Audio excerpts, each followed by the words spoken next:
Hey fam, what's good? What's good? I hope that you're well and keeping safe. Welcome back to another one. Welcome back to another one, right? So we are gonna find ourselves starting off, analyzing this beautiful pair called the NASDAQ, right? And we're gonna start off with a monthly time frame on this baby, right? Fam, don't forget to hit that like, hit that subscribe button. I will highly appreciate it. And share this content around as well. I would highly appreciate that right there. Okay, so starting off from our monthly time frame on this beautiful pair called the Nasdaq, we can see that we had a huge shift back towards the downside, right? This is literally a 2000 plus pip move back towards the downside, right? That is a whole lot of pips right over there, right? But one thing that we can see though is that we are overly extended towards the upside. When it comes down to this beautiful pair called the Nasdaq, right? We do need some sort of a pullback, right? We do need some sort of a pullback. Can we potentially see us come back down back into a discounted area? This will obviously be over a course of months, if not years even, right? We never know. But let's scale down to our weekly time frame and let's see what is happening over here, right? So over the course of yesterday, we basically, well, not yesterday but last week, we basically said that this candle which is finding itself forming, right, will find itself creating some sort of an actual a wick towards the outside to have that pushback down. And we can see that Nasdaq actually had created that right there. However, we didn't find ourselves tapping within our point of interest right over there. But you know what? That's nothing to stress about. That is nothing to stress about, right? But check this out. If I can just simply find myself grabbing out like a nice little trend line, right? If I can maybe just grab a nice little trend line like that, copy and clone that, and just place it on these lows just like that, right? So with me basically grabbing out this trend line, if I can maybe just adjust it a little bit more, that we can basically see with our highs, what do we have? We do have that first, we do have that second touch right over there. With our lows, we do have that first, we do have that second. You know what? I will actually like us to come all the way back down to come and create that third touch right over here, right? However, if we are going to zoom price in as if now, what we can basically see is the following. Let's look at the wicks, right? Let's look at the wicks. So right over here, we can see that we did find ourselves creating what? A swing low, right? Simply because we have this low with a higher low to the left and a higher low to the right, right? And that swing low right over there has been violated. Do you agree with me? I hope you all say, yes, we agree with you, bro. We agree with you right over there. And that sell side liquidity has been taken out right over there. Let's look at the highs, right? We can see that we had a swing high, right? We have a high, lower high to the left, lower high to the right, right over there. And that right there was our beautiful buy side. Box it out.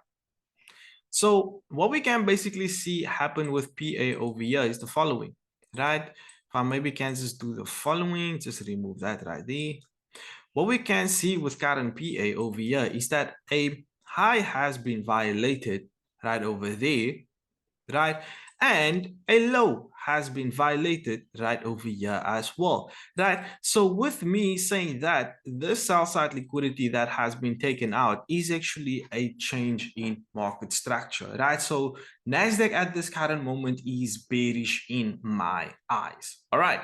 Nasdaq at this current moment is bearish in my eyes. So we basically had pointed out that this is an actual point of interest for Nasdaq to find itself tapping in that, and currently we can see that we are finding ourselves tapping within that point of interest, right? And with price tapping within this region or level, right, this is actually where I would like to see some sort of an actual pullback with price, right? Some upside momentum. Now, if I can get out my foot from the high to the low, from that high to the low at where current price is, right, what can we see? We can basically see that we do have a fair value gap which is lining up within a premium area, just like that. Just like that. right? We have a fair value gap, which is lining up within a premium area. So you know what, if we can see price have that beautiful push towards the upside, you know what, I will then simply find myself wanting to see if we can have some sort of a rejection inside this area to be looking for some beautiful short opportunities, right? But ultimately, I would like to see us have some sort of an actual upside momentum. So over the course of this week, right, I will actually like some upside momentum on the NASDAQ, right? I will actually like some upside momentum on this beautiful pair called the NASDAQ. Okay, so scaling down to my daily time frame, right? And just keeping my Fibonacci as how it is, right? So on the daily time frame, we can actually get out that Fib properly, because now we can see that we are having some sort of a rejection from this area onwards, right? We can see that there is a bullish push from this area onwards. So you know what, one thing that is also going hand in hand with this bias is the simple fact that we find ourselves creating a beautiful you know what, volume imbalance right over there.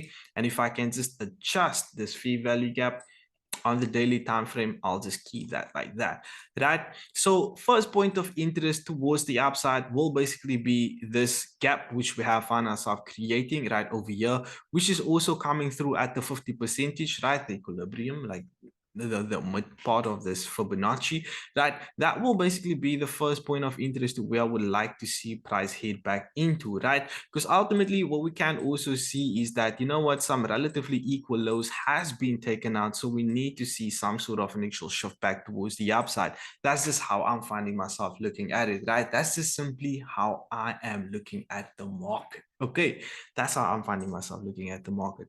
All right, so clearly what we can see from current PA, right, is that we did find ourselves tapping within a beautiful inversion fair value gap right over there as well. And we had a beautiful shift back towards the upside, right?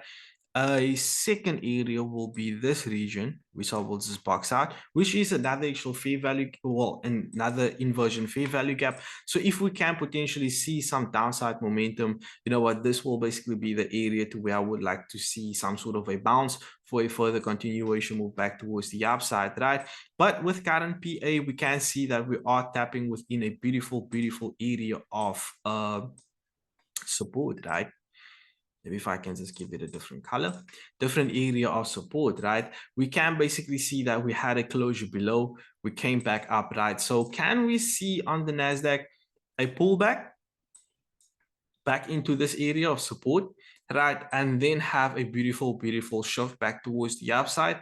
I would actually like that right there as well, right? Like a nice pullback and then a beautiful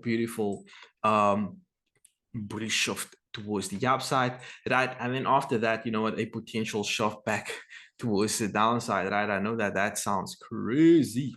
That sounds crazy. Okay, now looking at my H4 time frame over here, we can basically see that we do have a whole lot of back and forth, right? So we can't see clear PA, we can't see clear price action on the actual H4 time frame. So let me scale down to my lower time frame. Maybe we can see something over here. Maybe we can see something over here. Right, lay low. Was taking also not the best PA over here because it is a whole lot of back and forth. However, you know what, if we can find ourselves having that actual closure above, you know what, this area right over there, we can potentially see that beautiful shift in market structure. However, first point of interest will basically be this area over here. So if we can have like a gap to the upside, come back down, right, fill up the gap, then I will find myself looking for some beautiful long opportunities towards the upside, right? If we would have to have that shift back down, a point of interest will basically be this inversion fair value gap, which we have found ourselves boxing out on the daily time frame as well, right? And if you guys know that if we're going to find ourselves having that shift back down, then obviously, you know what, we will find ourselves having that actual third touch on this beautiful pair called the NASDAQ.